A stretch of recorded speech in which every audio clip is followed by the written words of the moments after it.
This call is now being recorded. Bismillahirrahmanirrahim. Assalamualaikum warahmatullahi wabarakatuh. Waalaikumsalam. Alhamdulillah wasyukurulillah wassalatu wassalamu ala rasulillah wala haula wala quwwata illa billah. Teman-teman sekalian, peserta kajian subuh, kajian ba'da subuh ya, pada hari ini tanggal 26 Juni 2021 yang dirahmati Allah. Oke, saya akan coba sharing kepada panjenengan semua tema yang kemarin sudah kita sampaikan, yaitu terkait dengan perang Tabuk. Ya. Apakah bisa dilihat slide-nya? Bisa. Jadi akhir ini kita akan ya lesson learn lah, semacam beberapa hal yang bisa kita pelajari dari kejadian perang Tabuk ini, ya.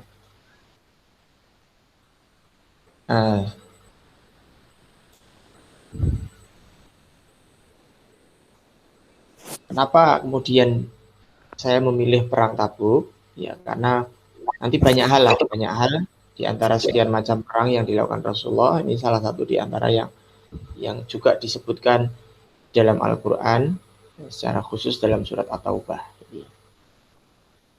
Baik, kita mulai saja. Jadi hari ini kita akan belajar tentang ya apa itu fakta-fakta pada perang Tabuk, kemudian sedikit pengantarnya, kemudian lesson learn, dan nanti kesimpulan. Intinya kita belajar sejarah gitu ya. Nah, kalau kita belajar sejarah itu berarti kalau dalam bahasa ilmiahnya itu semacam lesson learn. Lesson learn itu kalau menurut Rowe dan Sikes itu adalah semacam pengalaman atau dokumen informasi yang disarikan atau diperas gitu dari aktivitas masa lalu, baik itu positif maupun negatif, yang diambil perhatian secara khusus untuk dijadikan pertimbangan untuk sebuah tindakan di masa depan. Jadi intinya what we can learn, apa yang bisa kita pelajari dari kejadian perang Tabuk itu sebenarnya itu. Itulah kenapa kita belajar sejarah. Meskipun mungkin bagi orang sains itu sejarah agak membosankan ya, tapi sebenarnya kalau kita mau tahu tentang sejarah itu Masya Allah banyak sekali ibrah, pelajaran yang bisa kita pelajari. Nah, karena semangat belajar sejarah itu ada dalam surat Al-Hasyr ayat 18. Allah berfirman, a'udzubillahi minasyaitonirrajim. Ya ayyuhalladzina amanu, wahai orang-orang yang beriman, ittaqullah, bertakwalah kalian kepada Allah, wal tandur nafsum ma qaddamat lighad. Dan hendaklah setiap jiwa, setiap orang itu melihat apa yang terjadi di masa lalu itu sebagai pelajaran, sebagai landasan untuk lihat, untuk kebaikan di masa yang akan datang. Jadi penting bagi kita untuk mengetahui, mengevaluasi apa yang sudah kita lakukan di masa lalu untuk kebaikan di masa yang akan datang. Dan saya kira ini berlaku di semua hal, termasuk dalam pekerjaan kita. Apakah itu seorang guru, apakah itu seorang ASN atau apapun itu, kita selalu, apakah itu seorang wirausaha gitu ya, yang ada di grup ini, yang ada di forum ini. Saya kira maka seorang dosen, saya kira sama. Semua kita belajar apa dari masa lalu untuk masa depan.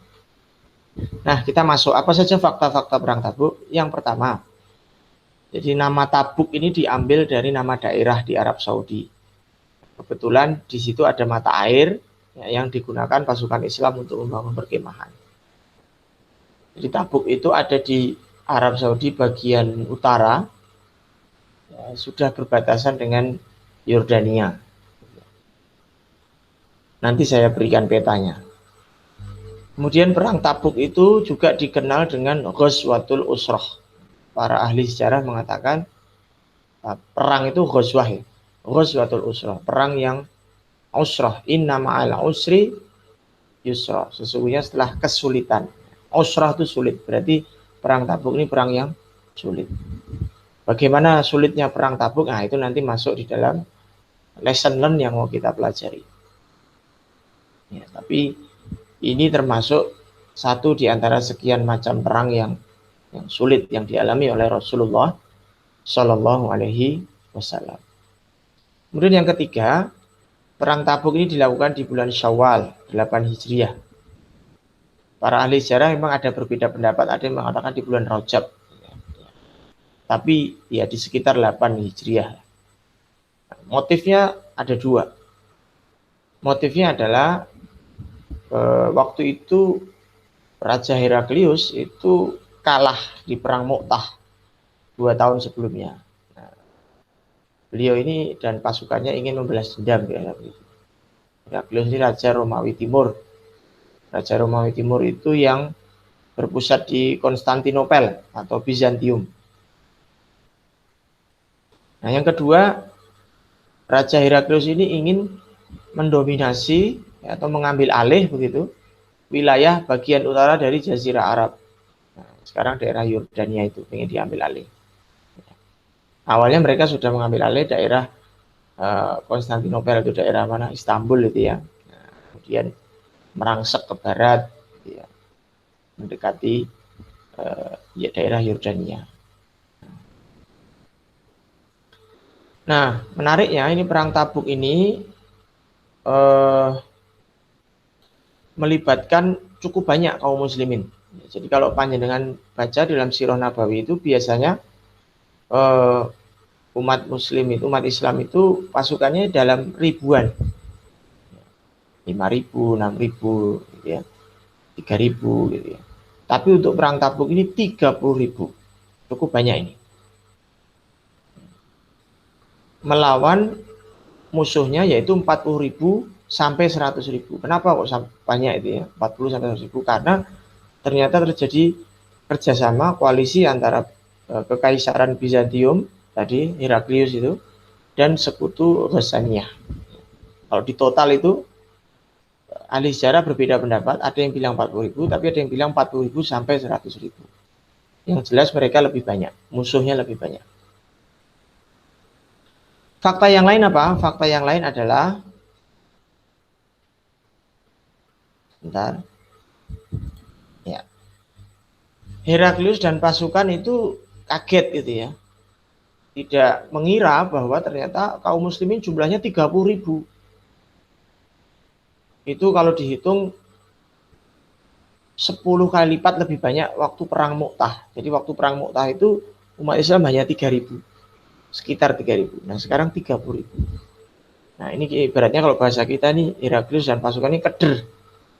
Keder akhirnya memutuskan untuk menarik mundur pasukannya. Sehingga kalau mau kita bahasakan lain, di dalam perang Tabuk tidak ada pertumpahan darah. Karena mereka sudah keder dulu nih. Umat Islam yang jumlahnya 3.000 saja waktu perang Mu'tah bisa menang. Nah, ini sekarang jumlahnya 30.000 gitu. Heraklius sudah ketakutan itu.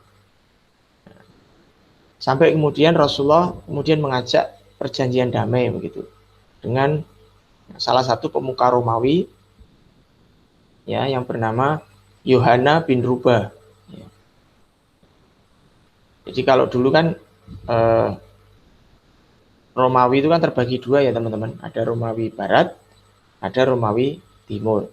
Kalau Romawi Barat itu berpusat di Roma. Di Roma Italia itu dia beraliran agamanya Katolik ya, Katolik Roma gitu ya. Nah, sedangkan Romawi Timur ya itu dia ortodoks ya, bahasanya Yunani. Bahasa Yunani dan dipimpin oleh Heraklius dan lain sebagainya. Konstantinus ya, dan sebagainya itu masuk Romawi Timur semua. Dan memang kalau secara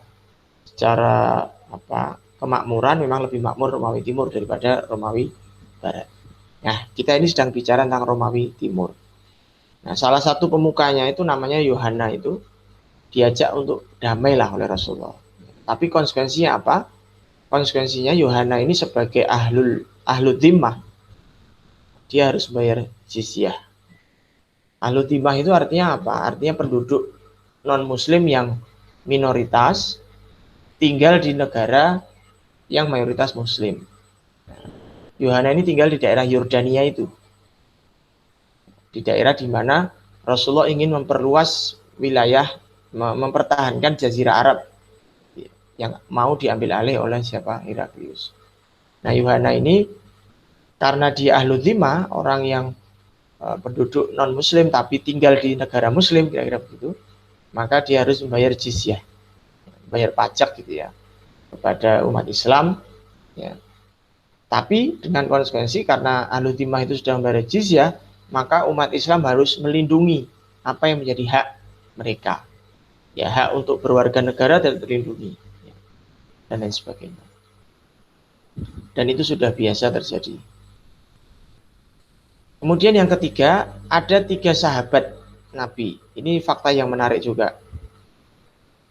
Yang dia tidak memiliki udzur, mereka tidak punya udzur, tidak punya reasoning yang kuat untuk tidak ikut perang. Ya. Tapi kemudian akhirnya nanti taubatnya diterima oleh Allah Subhanahu wa Ta'ala. Di dalam surat At-Taubah 118-119. Nanti lebih detailnya kita bahas. Nah, salah satu dari 3 sahabat Nabi ini adalah Ka'ab bin Malik. Ini yang paling populer. Ini menarik. Nanti ada 3 macam ya, ada 3 macam golongan yang terkait dengan perang Tabuk ini. Ada yang tidak berangkat karena memang udzur, ada yang tidak berangkat tanpa udzur, ya.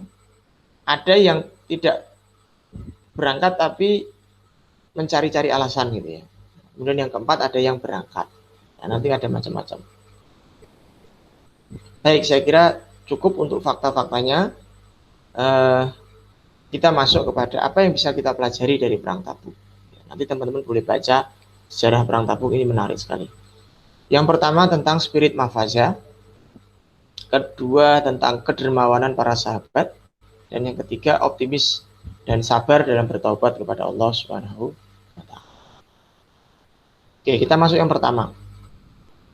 Spirit mafazah. Apa itu mafazah? Mafazah itu kalau dalam surat An-Naba, panjenengan saya kira hafal. A'udzubillahi minasyaitonirrajim. Innalil muttaqina mafazah. Sesungguhnya bagi orang yang bertakwa itu kemenangan. Jadi orang yang unggul, orang yang menang itu orang yang bertakwa. Nah, mafazah itu jadi spirit apa ya? Semacam spirit jawara, spirit unggul yang ditanamkan bangsa Arab. Ketika mereka melalui suatu medan atau suatu ya medan yang berat lah kira-kira begitu. Nah, ini penting punya spirit semacam ini.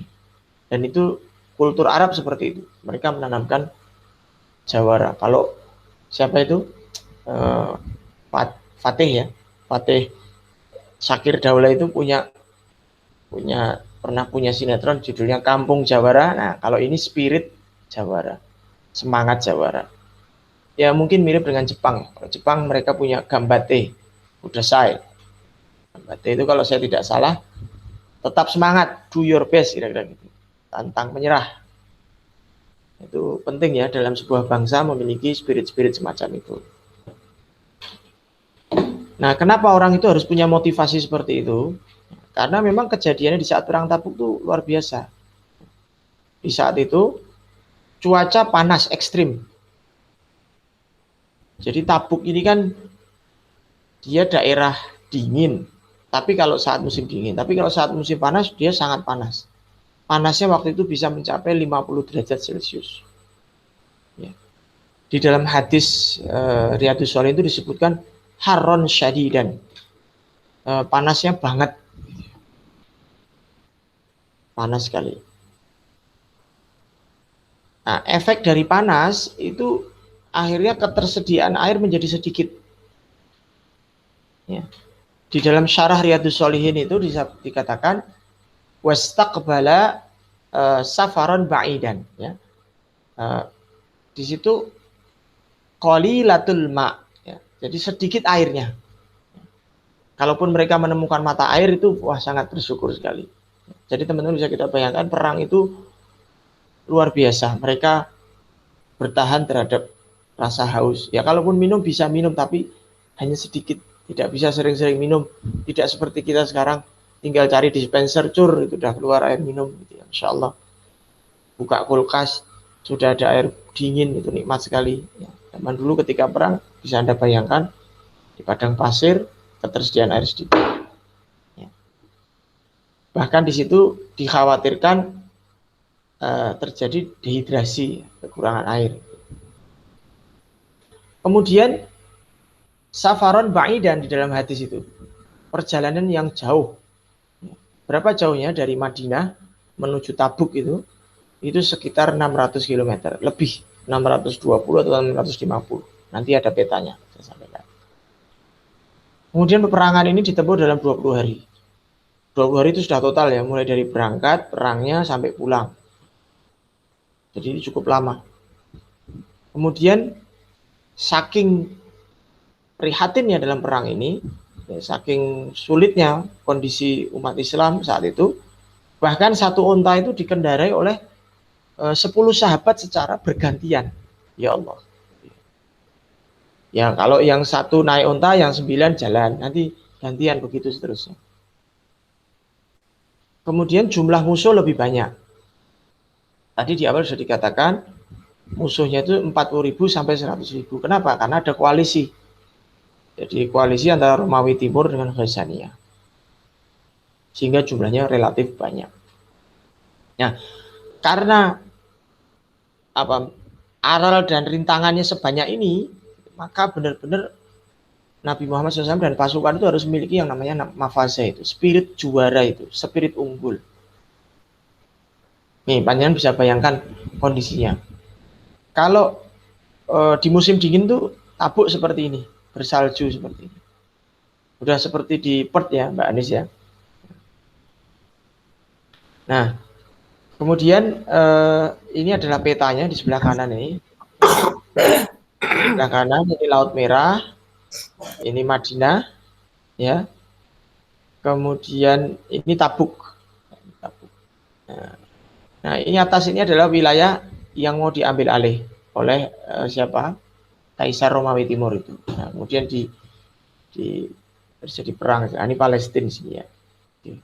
Nah, jadi memang Romawi Timur itu kalau panjang baca sejarahnya itu wilayah kekuasaannya luas sekali. Sampai Turki sana. Nah, kira-kira gambarannya seperti itu. Perjalanan yang cukup panjang dan melalui transit beberapa kali. Oke, kita lanjutkan. Yang kedua, pelajaran yang bisa kita ambil adalah tentang kedermawanan para sahabat. Insya Allah. Ya. Jadi Rasulullah itu bahkan karena situasinya sulit sampai melakukan yang namanya lelang surga untuk berjihad.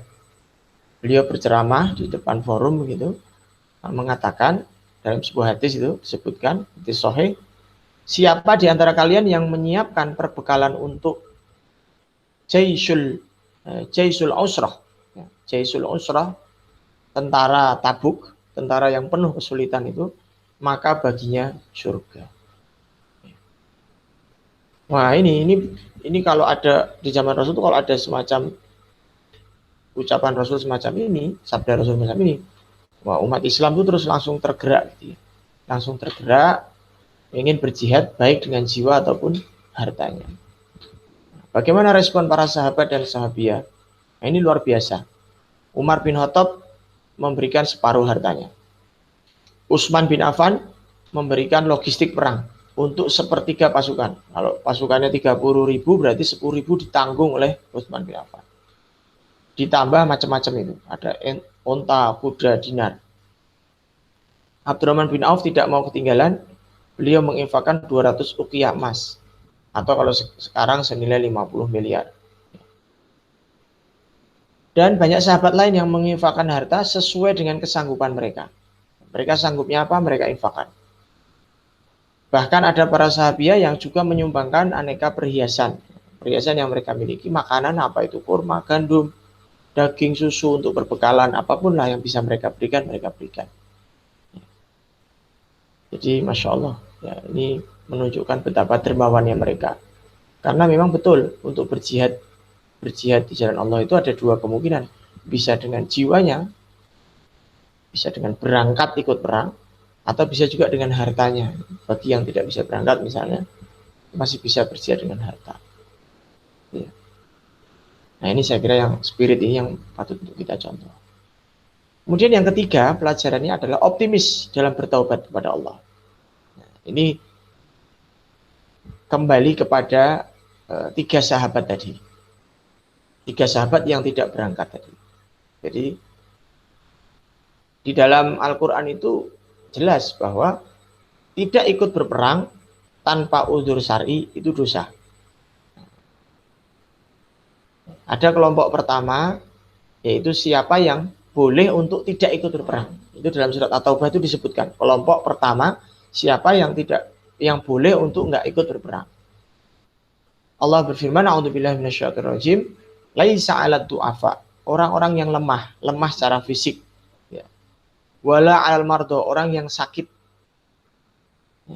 Wala 'alal ladina la yajiduna ma yunfiquna, dan orang yang tidak punya apa-apa yang mereka nafkahkan. Ya, orang sangat miskin, untuk menghidupi keluarga saja sudah susah. Jadi tidak dosa bagi mereka, orang-orang ini masuk dalam kelompok satu, kalau tidak ikut perang. Karena mereka punya keterbatasan yang sudah disebutkan di sini. Nah, nanti ada kelompok dua. Siapa kelompok dua? Nah, kelompok dua ini Ka'ab bin Malik dan dua sahabatnya itu. Yaitu dia harusnya berangkat, tapi tidak berangkat. Karena tidak memiliki udzur syar'i. Udzur syar'i itu ya sakit, itu udzur syar'i. Tapi mereka ini tidak punya udzur syar'i. Si Ka'ab bin Malik. Kalau dalam kisah itu disebutkan, jadi Ka'ab bin Malik itu beberapa hari sebelum perang itu mencoba membeli peralatan perang, baju besi, macam-macam lah senjatanya gitu dan sebagainya. Nah, tapi waktu itu dia mau beli tapi belum ada barangnya. Kemudian istilahnya inden ya, pesan gitu ya. Pesan untuk dibelikan, dan ternyata setelah berapa hari barang itu belum datang. Dan Rasulullah sudah keburu berangkat gitu. Singkat kata, Ka'ab itu tidak punya perlengkapan perang sehingga nggak ikut berangkat. Jadi jelas tahu teman-teman bahwa Ka'ab ini tidak berangkat hanya gara-gara urusan bagaimana membeli perlengkapan perang yang terlambat gitu ya. Ini jelas bukan karena syar'i. Nah, yang menarik adalah dari 30.000 orang itu Rasulullah itu bisa tahu bahwa Ka'ab itu tidak ada. Nah, ini karena wahyu Allah Subhanahu wa taala. Kalau bukan karena wahyu Allah, nggak mungkin. Panjang bisa bayangkan. Nah, kan sahabat Nabi banyak sekali, 30.000 bisa dibayangkan. Ya. Tapi kok bisa Rasulullah itu tahu Ka'ab itu nggak berangkat, sampai Rasulullah bertanya pada sahabat, "Ka'ab di mana?" Nah, kemudian kelompok ketiga adalah orang-orang yang munafik. Nah, orang-orang munafik ini nggak berangkat, tapi mengarang-arang cerita untuk beralasan absen dalam perang. Nah, ini orang-orang munafik memang seperti itu.